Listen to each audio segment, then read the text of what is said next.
Chronicles canvas channel पर आपका स्वागत है। आज हम इतिहास की सबसे रहस्यमय और आकर्षक प्राचीन सभ्यताओं में से एक सिंधु घाटी सभ्यता के बारे में जानेंगे।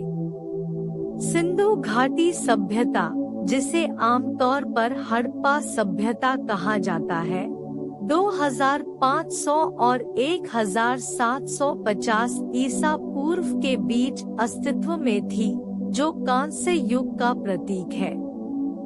शुरुआत में 1921 में पुरातत्वविद दयाराम साहनी के नेतृत्व में की गई खुदाई के माध्यम से पता चला, इस प्राचीन सभ्यता की उत्पत्ति सिंधु घाटी के मैदानों में विस्तार करने से पहले पूर्वी बलूचिस्तान के ऊंचे इलाकों में हुई थी।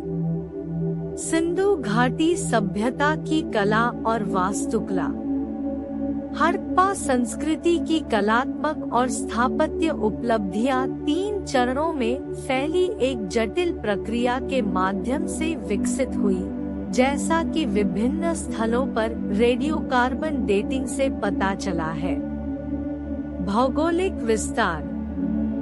पुरातत्व उत्खनन से सिंधु घाटी सभ्यता की विशाल भौगोलिक पहुंच का पता चला है, जो पश्चिम में मकरान तट पर सुत्कागेंडोर से लेकर पूर्व में उत्तर प्रदेश के आलमगीरपुर तक फैली हुई है।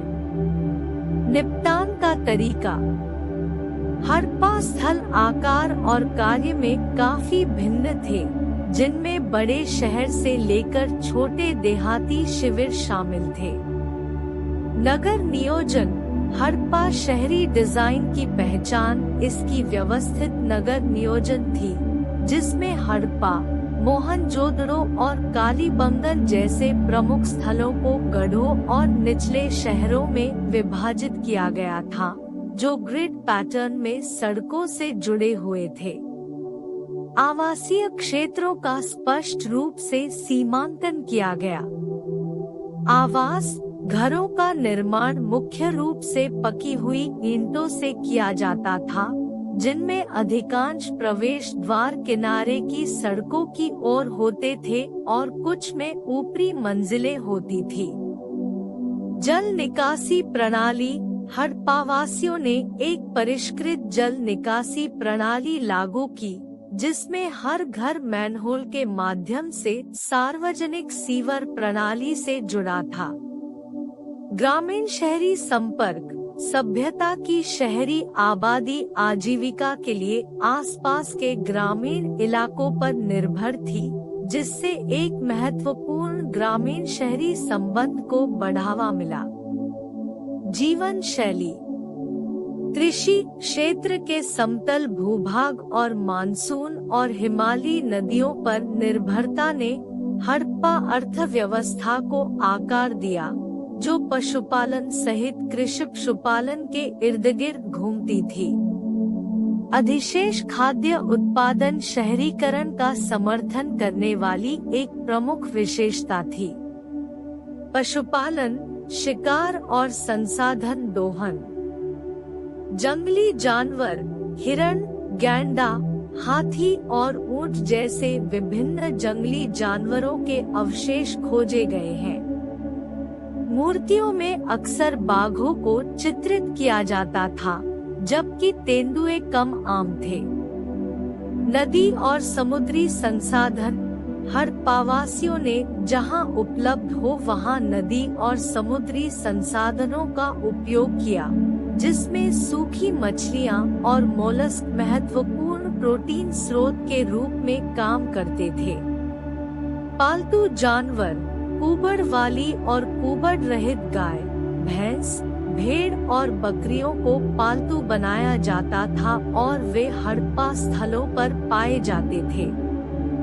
बाहरी व्यापार। हड़प्पा और मेसोपोटामिया के बीच नियमित व्यापार होता था, मुख्य रूप से फारस की खाड़ी में ओमान और बहरीन के माध्यम से। इन क्षेत्रों में पाए जाने वाले मोती, मुहरे और पासे जैसी कलाकृतियां इस व्यापार का प्रमाण प्रदान करती हैं, जिनमें तांबा, सोना, टिन और अर्धकीमती पत्थरों का आयात शामिल है। मानकीकरण। वजन और माप की एक मानकीकृत प्रणाली ने संभवतः व्यापार को सुविधाजनक बनाया। हड़प्पा शिल्पों ने मानकीकरण की एक उल्लेखनीय डिग्री प्रदर्शित की, जिसमें विभिन्न सामग्रियों में घनाकार भार सहित समान वजन और माप इकाइयां शामिल थी। यह प्रणाली छोटे भार में बाइनरी और बड़े भार में दशमलव का उपयोग व्यापार विनियमन और कराधान के लिए किया गया होगा।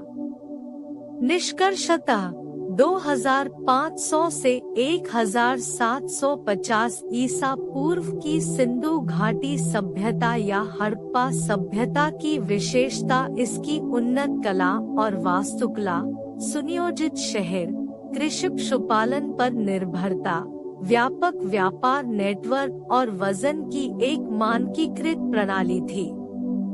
और उपाय। उत्खनन से मकरान तट से उत्तर प्रदेश तक इसकी विशाल भौगोलिक सीमा का पता चला है।